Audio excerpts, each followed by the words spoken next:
Hey, welcome back, everybody. Mark from Rams Up here. Going to get into some Rams news and notes, some NFL news, and then I'm going to take a hard look, a longer look at this roster construct of the Rams. The Rams have built this pretty impressive roster, and I'm going to do some comparisons to last year's initial 53, what has changed since then, how this roster was constructed, lots of good stuff.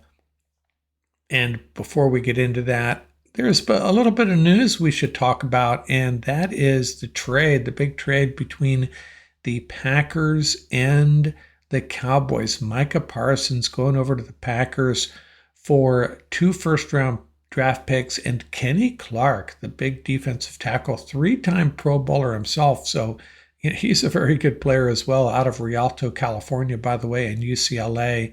And, we always want to gravitate towards just calling these trades win-win. And you know what?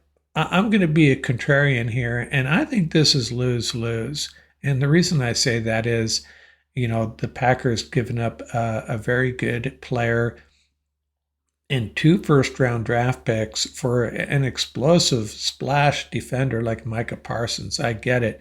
But giving up 2 first-round draft picks and the one of the key players on that defense, how much better are they going to be? They're going to be a little scarier, I think, but maybe a little easier to run against, I would think. And Micah Parsons, the Cowboys are just going to take a lot of heat. I just know they are. You just don't trade players like Micah Parsons, in my opinion, and maybe you don't trade players like Kenny Clark, for that matter. But, that said, I picked the Packers to win that division, the NFC North, and I picked the Rams and Packers to face off against each other in the NFC Championship game, and feeling that's even more likely now because this is, I want to say it's a good move for the Packers for a Super Bowl run, but giving up Kenny Clark and those draft picks, the Rams have done it before, very similar to what the Rams have done in some ways. But giving up Kenny Clark, man, that's a pretty big deal. But news of the day, Micah Parsons from the Cowboys to the Packers and Kenny Clark over to the Cowboys. And Cowboys, that leadership there, I don't know, man. If I'm a Cowboys fan, I am none too happy today, that is for sure. And their offense, basically, CeeDee Lamb and Dak Prescott are going to have to light things up for this team to have any chance, in my opinion, of even having a glimpse of the playoffs. Probably not going to happen for them this year. That Midnight Mode uniform is out, and Ian talked quite a bit about it. He's our uniform guy, very passionate about it. And all I'm going to say is I really like him. Now, I can see the criticism of the blue, I suppose, but it's just a hint back to their tradition here, their history here with the Los Angeles Rams, including some blue there. I like it. It's for one game hosting Seattle, and maybe in the following seasons it'll come back. I think it's going to look pretty intense on a field. Saw a lot of people hating on it on the YouTube channel, not necessarily ours, but elsewhere. And I don't know. I'm very rarely critical of the Rams. I'm in that sense guilty as charged, but I really love this uniform, and I especially love the helmet. With the Rams, it's always about the helmet, isn't it?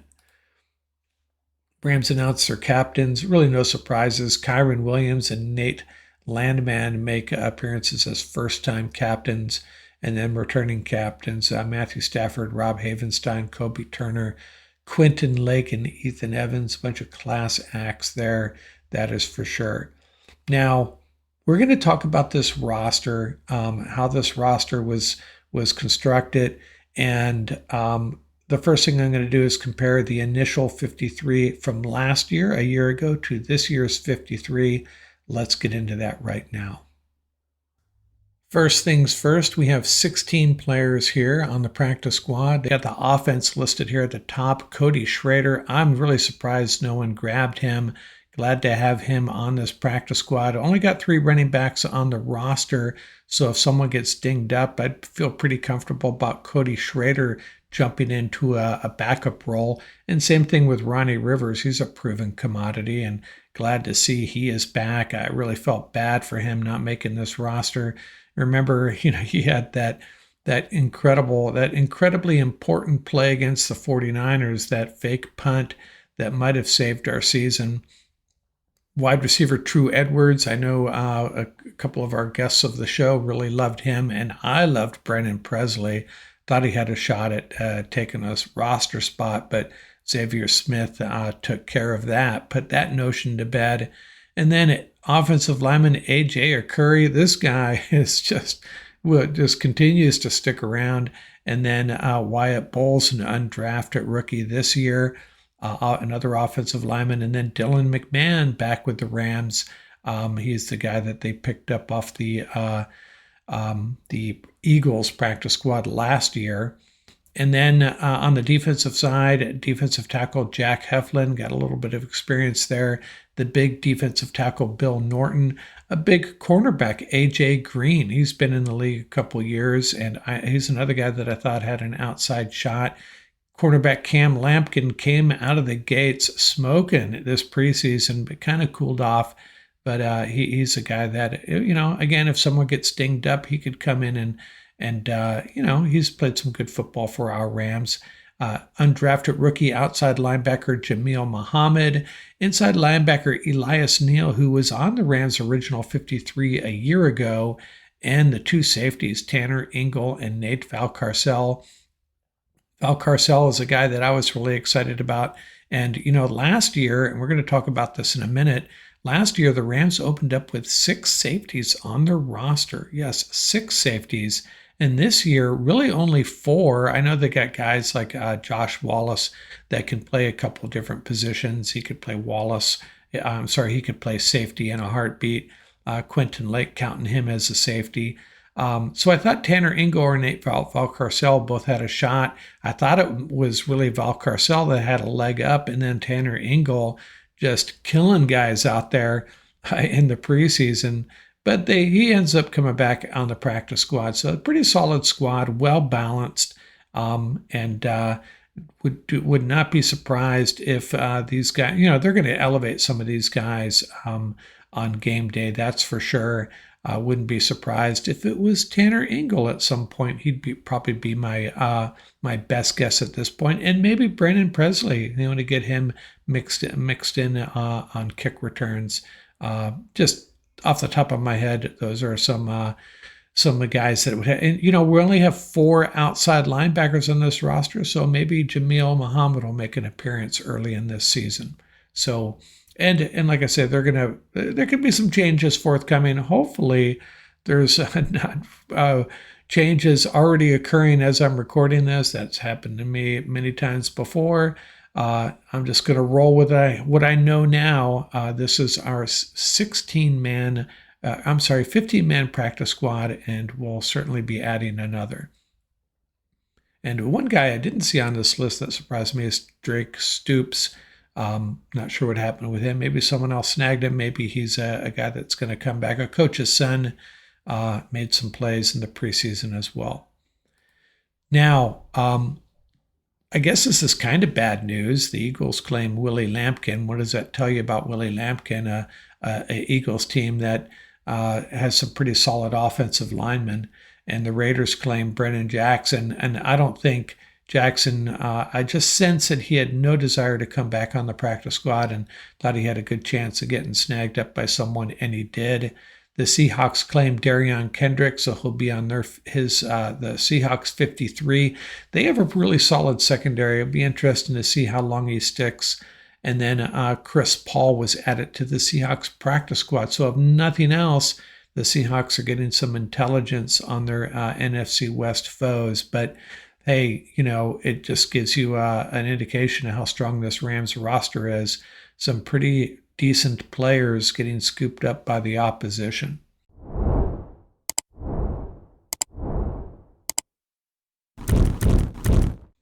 Now, what has changed from the 2024 initial 53? I got 20 changes from that initial roster last year, and I'm talking about the initial 53 only. So we've added 5 draft picks, 5 of the 6 draft picks stuck. And we added an undrafted free agent, Sean Dolak. And then since that, after that initial 53 was introduced last year, announced, the Rams added 2 additional players, Forbes and Witherspoon, the 2 cornerbacks. And then there were 3 practice squad guys, 3 guys on their practice squad last year. I think they all made appearances at one point or another. Stetson Bennett, Xavier Smith, and Justin Dedich. So they stuck on this year's 53. They were not on the original 53 last year. And then we have some 2025 free agents, obviously. Davante Adams, Poona Ford, Nate Landman, DJ Humphries, David Quisenberry, and Coleman Shelton. And then there were actually 3 players that were not on the initial 53 because they were injured or suspended, and that's Tyler Higbee, Laurel Murchison, and Alaric Jackson. Now I'm going to get into more detail about how these players, who they replaced on this roster. What's the shakeup from the initial 53 last year to this year's 53? And if we start at the top at the running back position, we had 2 quarterbacks, and we added 1 Stetson Bennett. So we got a +1 at the quarterback position. At the running back position, we swapped out Ronnie Rivers for Jarquez Hunter. And at the wide receiver group, no change number-wise, but we swapped out Cooper Kupp, Demarcus Robinson, and Tyler Johnson for Davante Adams, Konate Mumpfield, and Xavier Smith. Now, this is a group that, Sean McVay is saying it's his best group of wide receivers he's ever had. And if you look at this at face value, I would disagree. Of course, I'm not including the other guys that Whittington, Atwell, and Puka, who are on last year's and this year's 53. But this tells you they feel really good about Mumpfield and his potential to contribute and the development of Xavier Smith, as well as the fact that they're convinced Davante Adams has not lost a step. Now, get to the tight ends. We're at +1 in the tight end group. We had Hunter Long, Davis Allen, and Colby Parkinson. Tyler Higbee was not on that initial 53, recovering from injury. So no more Hunter Long. Add in 2 tight ends, Tyler Higbee and Terrence Ferguson. So we are at +1 at the tight end position, and we're at +1 in the offensive line group. And a lot of changes here, big improvements actually. Joseph Noteboom, Jonah Jackson, Logan Bruss, and Connor McDermott. Not going to throw shade on them. Well, I will as a group, but, there's a couple players there that had some potential. I won't get into that, though, but swapping those guys out for Alaric Jackson, Coleman Shelton, Justin Dedich, David Quisenberry, and DJ Humphries. Pretty good group. And yes, Alaric Jackson, I'm counting him as an addition compared to the 53 because he was suspended, of course. So to rehash, on offense, we had a +1 at quarterback, +1 at tight end, and +1 along the offensive line. So +3 altogether. Something's got to give on the offensive side, right? On the defensive side, I should say, and got Stetson Bennett listed here as well, but so we'll ignore that. On the defensive side, we went from 6 to 7, added 1 here as well. Bobby Brown and Corey Durden replaced by Poona Ford, Laurel Murchison, and Ty Hamilton. So I think there's an improvement there overall and an additional player. And then this is where we start to lose guys from position groups. We went from 5 outside linebackers to 4. No more Michael Hoyt or Brennan Jackson, and enter stage right to Josiah Stewart. And we also lost 1 in the inside linebacker group. We had 5 inside linebackers last year. This year, only 4. Christian Roseboom, Jake Hummel, and Elias Neal. Neal's on the practice squad, by the way. And replacing them with just 2, Nathan Landman and Sean Dolak. The carryovers, of course, Omar Spates and Troy Reeder. I left out some of the carryovers from the other position groups, but you know who they are. And then at the cornerback group, we swapped out Trey White and Charles Woods. Woods signing with the Patriots, and for Ahkello Witherspoon and Emmanuel Forbes. And of course, Witherspoon and Forbes were in-season additions in 2024. And then we're down 2 safeties, Russ Yeast and John Johnson. We had 6 safeties to start the year last year, and now down to 4. You want to call Josh Wallace a cornerback or a safety, take your pick. I'll go back to this defensive line group because I kind of glossed over it. I left out the returners, Tyler Davis, Braden Fisk, and Kobe Turner, of course, and Deshaun Johnson as well. And the outside linebacker groups, Byron Young and Jared Verse. I should not just gloss over those guys at all, should I? And Nick Hampton, by the way. So I know that's a little bit confusing, especially if you're listening on the podcast, but just trying to explain the difference between last year's initial 53 and this year's. And I think you see a significant improvement. I think I see areas of risk. I think we're a little thin at outside linebacker. Those are guys that typically contribute significantly on special teams. So Elias Neal's another guy that could be elevated on game day, I would think, for that reason. Let's also talk about how this roster was constructed as a whole. 28 players on this roster were drafted by our Los Angeles Rams. 14 were acquired via free agency, 2 via trade. 8 undrafted free agents are on this roster, and then there's Emmanuel Forbes, the waiver wire addition. So leaning heavy on the draft. It's a 2-to-1 ratio, drafted to free agency, and they've done pretty good with their undrafted free agents, haven't they? So that's a roster snapshot for you. Now, gone through this roster, and we'll talk about it more. I'm going to have Scott Richmond on, hopefully, and he'll help me critique this roster as a whole.